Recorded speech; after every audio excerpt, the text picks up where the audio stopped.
ಸ್ನೇಹಿತರೆ ನಮಸ್ಕಾರ. ಎಲ್ಲರೂ ಹೇಗಿದ್ದೀರಾ? ನಾನು ನಿಮ್ಮ ಹರಮದನ್. ಸ್ನೇಹಿತರೆ, ಇವತ್ತು ಒಂದು ತುಂಬಾನೇ ರೆವೆನ್ಯೂ ಡಿಪಾರ್ಟ್ಮೆಂಟ್ಗೆ ಅತಿ ಮುಖ್ಯವಾದಂತಹ ಒಂದು ವಿಷಯ ಇದೆ.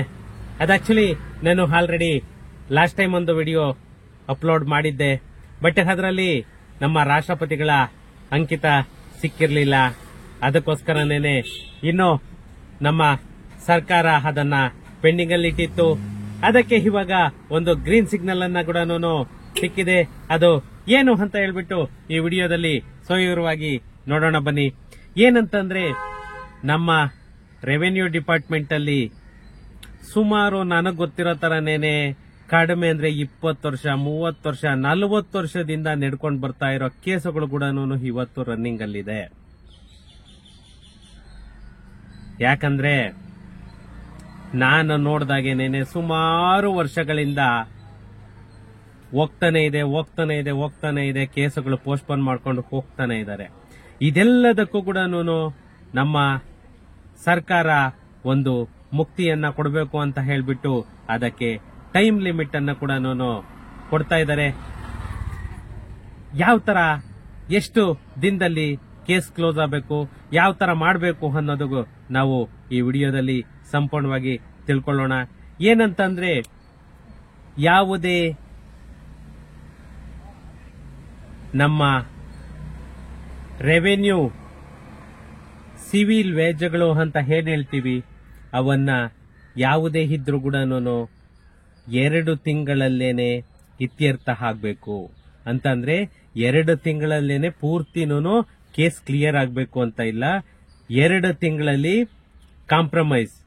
ಇನ್ನ 24 ತಿಂಗಳ ಒಳಗಡೆ ಯಾವುದೇ ಸಿವಿಲ್ ಕೇಸಸ್ ಇದ್ರೂ ಕೂಡ 2 ವರ್ಷದ ಒಳಗಡೆ ಸಂಪೂರ್ಣವಾಗಿ ಆ ಕೇಸನ್ನ ಕ್ಲೋಸ್ ಮಾಡಬೇಕು. ಯಾವ ತರ ಅಂತಂದ್ರೆ, ಈ ಸಿವಿಲ್ ಪ್ರಕ್ರಿಯಾ ಸಂಹಿತೆ ತಿದ್ದುಪಡಿ ನ್ಯಾಯಾಲಯದ ತ್ವರಿತ ವಿಲೇವಾರಿಗಾಗಿ ಹೊಸ ಅಧಿನಿಯಮ ಜಾರಿಗೆ ರಾಷ್ಟ್ರಪತಿಗಳ ಗ್ರೀನ್ ಸಿಗ್ನಲ್ ಸಿಕ್ಕಂತಾಗಿದೆ. ಈ ನಮ್ಮ ಸಿವಿಲ್ ವ್ಯಾಜ್ಯಗಳಲ್ಲಿ ಸುಮಾರು ವರ್ಷದಿಂದ ವರ್ಷಕ್ಕೆ ಹೆಚ್ಚುತ್ತಿರುವ ಸಿವಿಲ್ ಪ್ರಕರಣಗಳ ಸಂಖ್ಯೆ, ಸಿವಿಲ್ ಕೇಸಸ್ ಆಫ್ ನಂಬರ್ಸ್ ಅಂತ ಏನ್ ಹೇಳ್ತೀವಿ, ಅದು ನ್ಯಾಯದಾನ ವ್ಯವಸ್ಥೆಯ ಮೇಲೆ ಭಾರಿ ಒತ್ತಡವನ್ನ ತರ್ತಾ ಇದೆ. ಯಾಕಂತಂದ್ರೆ ಯಾವುದೇ ಒಂದು ಕೇಸಿಗೆ ಕೂಡ ಮುಕ್ತಿ ತರೋದಕ್ಕೆ ಆಗ್ತಾ ಇಲ್ಲ, ಪೊಲೀಸ್ ಸ್ಟಾಪ್ ಇಡೋದಕ್ಕೆ ಆಗ್ತಾ ಇಲ್ಲ. ಪ್ರಕರಣಗಳ ವಿಳಂಬವಾದಂತೆಯೇ ನ್ಯಾಯ ಪಡೆಯುವುದು ಹಲವಾರು ಮಂದಿಗೆ ಸಂಕಷ್ಟದ ವಿಷಯವಾಗಿದೆ. ಯಾಕಂತಂದ್ರೆ, ನಿನಗಿಂತ ನಾನೇನು ಕಡಿಮೆ ಅನ್ನಂಗೆ ದಿನೇ ಅದು ಲಾಯರ್ಗಳು ಕೂಡ 100 ರೀಸನ್ ತೋರಿಸ್ಕೊಂಡು ಪೋಸ್ಟ್ಪೋನ್ ಮಾಡ್ಕೊಂಡು ಹೋಗ್ತಾ ಇರ್ತಾರೆ. ನ್ಯಾಯಕ್ಕಾಗಿ 100 ಕಿಲೋಮೀಟರ್ಗಳು ಬಂದು ವರ್ಷಗಳ ಕಾಲ ಕೋರ್ಟ್ಗಳತ್ತ ಅನಿವಾರ್ಯವಾಗಿ ತಿರುಗಾಡೋ ಪ್ರತಿಯೊಂದು ವ್ಯರ್ಥಕ್ಕೂ ಕೂಡ ಒಂದು ಟೈಮ್ ಲಿಮಿಟ್ ಅನ್ನ ಇದು ಮಾಡಬೇಕು. ಪ್ರತಿಯೊಂದು ಕೇಸಸ್ ಕೂಡ ಆ ಟೈಮ್ ಲಿಮಿಟ್ ಒಳಗಡೆ ಕ್ಲೋಸ್ ಮಾಡಬೇಕು. ಇಂತಹ ಪರಿಸ್ಥಿತಿಗೆಲ್ಲವನ್ನು ಕಡಿವಾಣ ಹಾಕಬೇಕು ಅಂತ ಹೇಳ್ಬಿಟ್ಟು ನಮ್ಮ ಕರ್ನಾಟಕ ರಾಜ್ಯದ ಸಿವಿಲ್ ವ್ಯಾಜ್ಯಗಳ ತ್ವರಿತ ವಿಲೇವಾರಿಗಾಗಿ ಒಂದು ಮಹತ್ವದ ಹೆಜ್ಜೆಯನ್ನು ಕೂಡ ಇಟ್ಟಿದೆ ಅಂತಲೇ ಹೇಳಬೇಕು. ಈ ತಿದ್ದುಪಡಿಯ ಮುಖ್ಯ ಅಂಶಗಳು ಏನು ಅಂತಂದೇಳಿ ನಾವು ನೋಡೋಣ. 2 ತಿಂಗಳಲ್ಲೇ ವ್ಯಾಜ್ಯ ಪರಿಹಾರ. ಏನಂದ್ರೆ, ಇವಾಗ ಏನ್ ತಿದ್ದುಪಡಿ ಆಗ್ತಾ ಇದೆ, ಆ ತಿದ್ದುಪಡಿಯ ಅನ್ವಯ ಇನ್ನು ಮುಂದೆ ಸಿವಿಲ್ ವ್ಯಾಜ್ಯಗಳು, ಸಿವಿಲ್ ಕೇಸಸ್ ಅಂತ ಏನ್ ಹೇಳ್ತೀವಿ, ಇತ್ಯರ್ಥವಾಗದ ಗರಿಷ್ಠ ಅವಧಿ 2 ತಿಂಗಳು. ನ್ಯಾಯಾಲಯದ ಬದಲಾಗಿ ಮೊದಲು ಮಧ್ಯಸ್ಥಿಕೆ ಮೂಲಕ ರಾಜಿ ಸಂಧಾನದ ಪ್ರಯತ್ನಕ್ಕೆ ಯತ್ನ ಪಡಬೇಕು. ರಾಜಿ ಸಂಧಾನದಲ್ಲಿ ಏನಾದ್ರೂ ಆಯ್ತು ಅಂತಂದ್ರೆ ಇಮ್ಮಿಡಿಯೇಟ್ ಕಾಂಪ್ರಮೈಸ್ ಡೀಡ್ ಅಂತ ಮಾಡ್ಬಿಟ್ಟು ಕ್ಲೋಸ್ ಮಾಡಬೇಕು. ಮಧ್ಯಸ್ಥಿಕೆಗೆ ಅವಕಾಶ.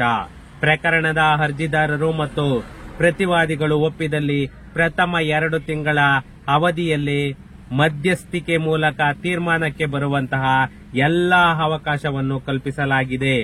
ಇದು ವಿಫಲವಾದರೆ ನ್ಯಾಯಾಲಯವು ತಕ್ಷಣವೇ ವಿಚಾರಣೆಯನ್ನ ಆರಂಭಿಸುತ್ತದೆ. ಅಂದ್ರೆ 2 ತಿಂಗಳಲ್ಲಿ ಕಾಂಪ್ರಮೈಸ್ಗೆ ಟ್ರೈ ಮಾಡೋದು.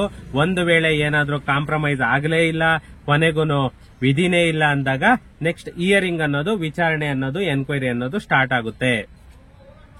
ಈ ಎಕ್ಸ್ಟ್ರಾ ಟೈಮ್, ಹೆಚ್ಚುವರಿ ಕಾಲಾವಕಾಶ ಯಾವ ತರ ಅಂತಂದ್ರೆ, ಇಬ್ಬರು ಪಕ್ಷಗಳ ಒಪ್ಪಿಗೆ ಇದ್ದರೆ ಮತ್ತೊಂದು ತಿಂಗಳ ಮಧ್ಯಸ್ಥಿಕೆ ಕೂಡ ಮುಂದುವರಿಸಬಹುದಾಗಿದೆ. ಒಂದು ವೇಳೆ ನಾವೇನಾದ್ರೂ ಕಾಂಪ್ರಮೈಸ್ಗೆ ಮಾತಾಡ್ತಾ ಇದ್ದೀವಿ, ಅದೇನಾದ್ರೂ ಆಗೋ ಚಾನ್ಸಸ್ ಇದೆ ಅಂತಂದ್ರೆ ಎಕ್ಸ್ಟ್ರಾ ಟೈಮ್ 1 ತಿಂಗಳು ಕೂಡ, ಗ್ರೇಸ್ ಪೀರಿಯಡ್ 1 ತಿಂಗಳು ಕೂಡ ಸಿಗುತ್ತೆ.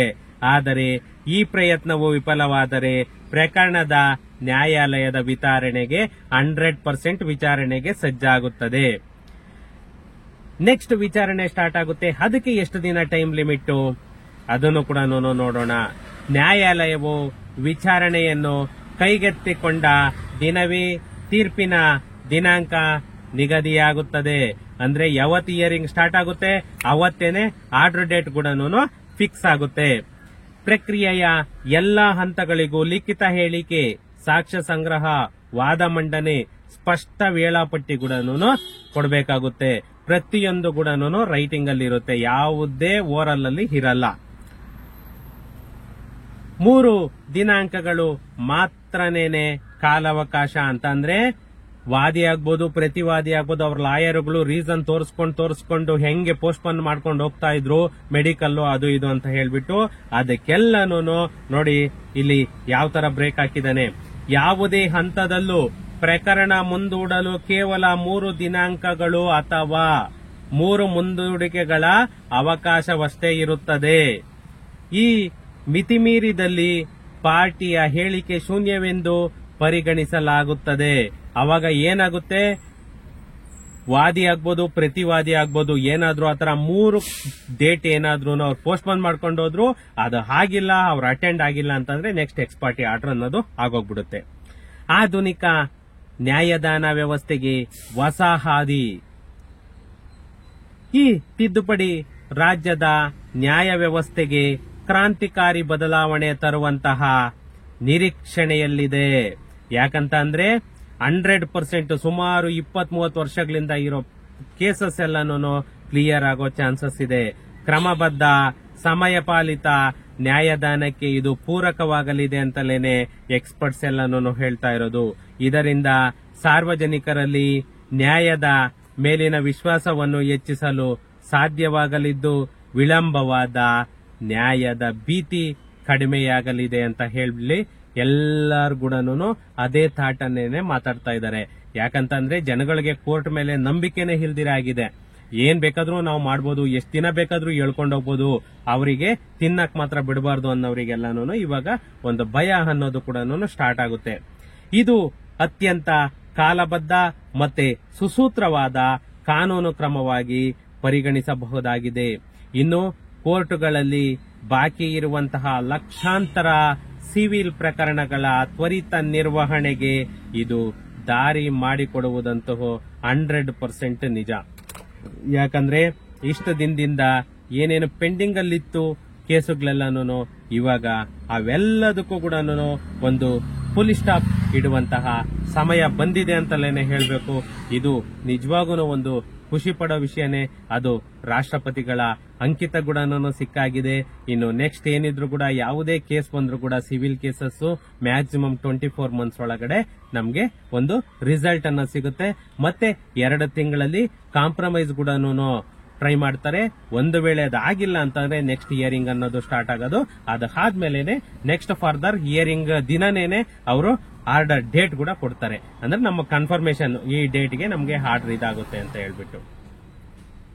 ಇದಕ್ಕಿಂತ ಒಂದು ಶುಭ ಸುದ್ದಿ ಬೇಕಾ ನಮ್ಗೆ ಸಿವಿಲ್ ಅಲ್ಲಿ? ನಿಜವಾಗೂ ಒಂದು ಖುಷಿ ಪಡೋ ವಿಷಯನೇ. ಫ್ರೆಂಡ್ಸ್, ಸಿಗೋಣ ನೆಕ್ಸ್ಟ್ ವಿಡಿಯೋದಲ್ಲಿ. ಅದಕ್ಕೂ ಮುಂಚೆ ನನ್ನ ಚಾನೆಲ್ ಅನ್ನ ಇನ್ನು ಯಾರೆಲ್ಲ ಸಬ್ಸ್ಕ್ರೈಬ್ ಮಾಡ್ಕೊಂಡಿಲ್ಲ ಪ್ಲೀಸ್ ಸಬ್ಸ್ಕ್ರೈಬ್ ಮಾಡ್ಕೊಳ್ಳಿ. ಹಾಗೇನೆ ನನ್ನ ವಿಡಿಯೋಸ್ ಶೇರ್ ಮಾಡೋ ಮುಖಾಂತರ ನನಗೆ ಸಪೋರ್ಟ್ ಮಾಡಿ ಅಂತ ಹೇಳ್ತಾ ಥ್ಯಾಂಕ್ ಯು. ಸಿಗೋಣ.